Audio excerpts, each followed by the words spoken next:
Hello students, आप सभी का हमारे यूट्यूब चैनल में हार्दिक स्वागत है। आज के इस वीडियो में बात करने वाले हैं उन स्टूडेंट्स की जिनके रिज़ल्ट तो आ चुके हैं, यानी कि पहले रिज़ल्ट आया, फिर उसके बाद उनके कम मार्क्स आए, फिर उन्होंने रिवैल्यूएशन का फॉर्म अप्लाई किया, फिर उसके 2 महीने बाद रिज़ल्ट आया, उसमें भी BA, BSc, BCom final year का रिज़ल्ट आया। ठीक है, तो रिज़ल्ट आने के बाद भी बहुत सारे स्टूडेंट्स के साथ ऐसी पिक्चर हो रही है या ऐसा सीन हो रहा है कि रिज़ल्ट तो ओपन करते हैं पर रिज़ल्ट शो नहीं हो रहा है। तो क्या करना है, क्या नहीं करना है, आइए आप लोगों को इस वीडियो में संपूर्ण जानकारी मैं देने वाला हूं। तो आप लोग वीडियो पूरा देखिएगा, और अगर आप लोग चैनल पर नए हैं तो चैनल को सब्सक्राइब, वीडियो को लाइक और बेल आइकन ज़रूर दबा लीजिएगा। देखो स्टूडेंट, सबसे पहले तो आप लोगों को कोटा यूनिवर्सिटी की साइट पर चले आना है uok.ac.in पर। फिर यहाँ पर एग्ज़ाम एंड रिजल्ट वाला ऑप्शन है, इस पर क्लिक करना है ना। इसके क्लिक करने के बाद देखो यहाँ पर देखो रिजल्ट पैनल दिख रहा है आपको, इस पर क्लिक करना है। जैसे आप क्लिक करेंगे ऊपर ये लाइन चल जाएगी, ऐसा पेज खुल जाएगा। ईयर आपको लिखना है 2024। इसके बाद टाइप आपको लिखना है रिवैल्यूएशन। इसके बाद देखो आपका जो कोर्स है वो यूजी के अंतर्गत आता है। BA, BSc, BCom final year का ही रिजल्ट, जो रिवैल्यूएशन रिजल्ट है वो डिक्लेयर हुआ है। तो आप लोग यहाँ पर देख ही रहे होंगे 2024 रिवैल्यूएशन यूजी मैंने लिख दिया है। क्लास आप लोग सेलेक्ट कर लेना, इन तीनों क्लासों में से आप जिस भी क्लास के हैं आपको सेलेक्ट कर लेनी है। ठीक है, फिर प्रोसीड फॉर रिजल्ट पर आपको क्लिक कर देना है। जैसे आप क्लिक करेंगे तो आप बाय नेम और फादर नेम से अगर रिजल्ट निकाल रहे हैं तो आप बहुत बड़ी गलती कर रहे हैं, क्योंकि 2022-23 से ही नेम और फादर्स नेम से रिजल्ट नहीं शो होता है। अब ये टेक्निकल प्रॉब्लम हो सकती है, या फिर हो सकता है कोटा यूनिवर्सिटी ने इस चीज़ को बंद कर दिया हो, प्राइवेसी नाम की चीज़ है, उस वजह से भी ऐसा हो सकता है कि अदर स्टूडेंट्स किसी का रिजल्ट न देख पाए। तो इस वजह से यहाँ पर नेम और फादर नेम बंद कर दिया गया है, इससे रिजल्ट नहीं खुलता है ना। बाकी बाद में कोई अपडेट आता है, वापस स्टार्ट हो जाएगा तो आपको बता देंगे। यहाँ पर देखो बाय मेन रोल नंबर दिखा रहा है आपके, इस पर आप लोगों को क्लिक करना है। आपका जो रोल नंबर है वो सही तरीके से आप लोग फिल करें। इसके बाद मदर्स नेम में आप कुछ भी अक्षर लिख सकते हैं, है ना। आपकी माता का नाम भी लिख सकते हैं, और अगर नहीं लिखना चाहते हैं, कुछ भी अक्षर लिखना चाहते हैं जल्दी में, तो आप लोग लिख सकते हैं। डेट ऑफ बर्थ में भी आप लोग कुछ भी लिख सकते हैं, कोई दिक्कत नहीं है। 1998, 1955 कब भी आप लोग पैदा हो सकते हैं, कब भी डेट लिख सकते हैं ना, इसमें कोई दिक्कत नहीं है। बस रोल नंबर सही होना चाहिए। जैसे ही आप लोग रोल नंबर फिल करेंगे तो प्रोसीड पर आप लोगों को क्लिक करना है। जैसे आप क्लिक करेंगे तो अब बहुत सारी बार ऐसा होगा कि आप लोगों के यहाँ से आगे बढ़ेगा ही नहीं। और अगर आपने रोल नंबर सही भी लगाए हैं तो डज़ नॉट एग्जिस्ट ऐसा करके बता देगा। हो सकता है कि आपका रिज़ल्ट ओपन ही ना हो सकता है। बहुत सारे इशू हैं। इशू तो आप लोग जानते ही हैं कि हर रिज़ल्ट में यूनिवर्सिटी का, कोई सी भी यूनिवर्सिटी का कोई सा भी रिज़ल्ट हो, इशू भरपूर रहते हैं। तो आपके साथ भी अगर इसी प्रकार का कुछ हो रहा है, रिज़ल्ट नहीं खुल पा रहा है, तो देखो अगर पूरी क्लास का ही रिज़ल्ट शो नहीं हो रहा है तो ये होता है टेक्निकल इशू, समझ रहे हो।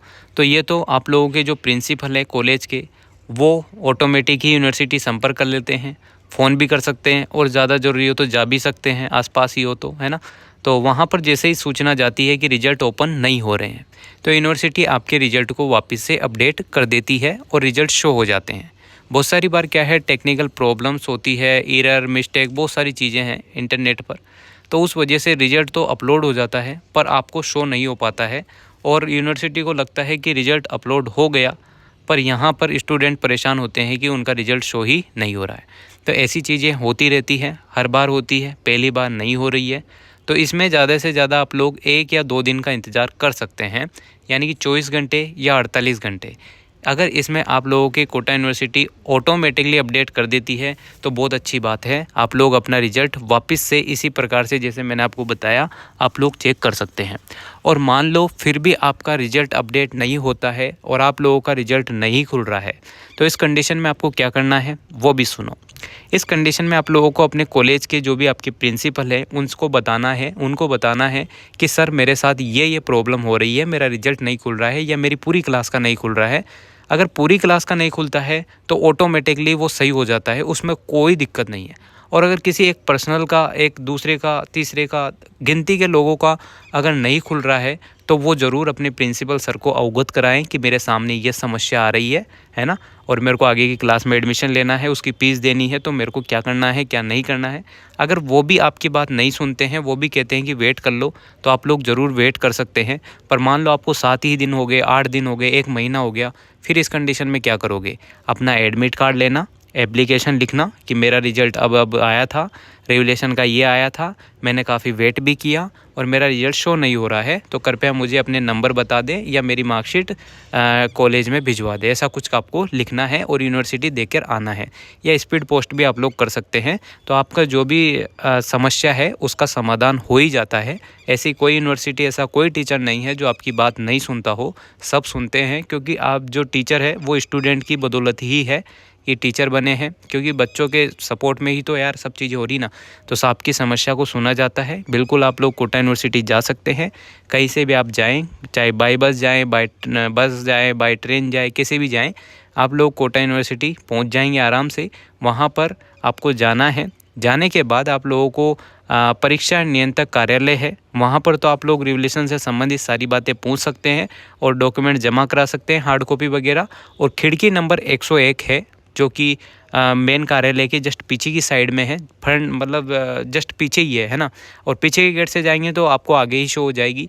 तो आप लोग कहीं से भी जाएं, खिड़की नंबर 101 में आप लोगों को जो भी सूचना है वो आपको बता दी जाएगी, है ना। वहाँ पर ही आप लोग पूछ सकते हैं। अगर आपको कोई सी भी खिड़की मिल जाए तो आप उसमें से ही पूछ ले कि सर मेरे साथ ये चीज़ है, मेरे को इस समस्या का निवारण कहाँ पर होगा, तो वो बता देंगे भाई उधर पीछे चला जा, उस वाली खिड़की में पूछ ले। तो आप लोग पूछ सकते हैं, काहे की शर्म है, अपना रिजल्ट बिगड़ रहा है, इससे बेटर तो अच्छा है ना कि आप लोग कुछ भी पूछ के अपना जो भी समस्या है उसको समाधान कर लें, ठीक है। तो जो भी स्टूडेंट अगर इस प्रकार की परेशानी से गुजर रहा है तो बिल्कुल आप लोग या तो वेट कर ले 1-2 दिन, अपडेट ऑलरेडी हो जाएगा, ऑटोमेटिक हो जाएगा। और अगर नहीं होता है तो जो मैंने बताया है वो आप लोग कर ले, आपका रिजल्ट शो हो जाएगा, कोई दिक्कत नहीं है। और जो बचे हुए रिजल्ट है, जैसे कि पहले BA BSc BCom final year का रिजल्ट सबसे पहले आया था, इसके फॉर्म रेगुलेशन के सबसे पहले भरे थे, और 2-2.5 महीने बाद इसका रिजल्ट आया है रेगुलेशन का। तो आप लोगों के जिनके भी रिजल्ट अभी बाकी है रेगुलेशन के, वो दिवाली के बाद आ जाएंगे, थोड़ा और इंतज़ार कर लो। ये सेशन ऑलरेडी लेट है, अब लेट है तो है, अब क्या कर सकते हैं, क्योंकि सेमेस्टर आपके लगा है, तो इस वजह से हो सकता है कि यूनिवर्सिटी को लोड हो, बहुत सारी चीज़ें हैं। तो अपन किसी को भी यहाँ पर गलत नहीं बोल सकते, कुछ भी नहीं कह सकते। जो चीज़ चल रही है वो चल रही है। बस आप लोग अगर बार बार वहाँ यूनिवर्सिटी जाकर बताते रहेंगे कि ये समस्या है, ये समस्या है, तो उस पर तुरंत एक्शन ले लिया जाता है, जल्दी से आपका काम हो जाता है, ठीक है। यही कुछ था। और जो मेंस के रिजल्ट बाकी हैं, BSc B.Ed और B.Ed M.Ed फाइनल के और एडिशनल कोर्स के, स्पेशल B.Ed वालों के, तो वो भी जल्द जारी हो जाएंगे, या तो दिवाली के पहले 2-3 दिन में। अगर नहीं होते हैं तो 25 के बाद, मतलब कि दिवाली का पूरा सेशन निकलने के बाद आपके कभी भी रिजल्ट आ सकता है। यही कुछ इन्फॉर्मेशन थी। उम्मीद करता हूँ आप लोगों को जानकारी अच्छी लगी होगी। अगर वीडियो अच्छी लगी हो तो like, comment, share and subscribe. और जो भी स्टूडेंट परेशान हो रहा है इस प्रकार की समस्या से, तो आप लोग वीडियो शेयर ज़रूर करें।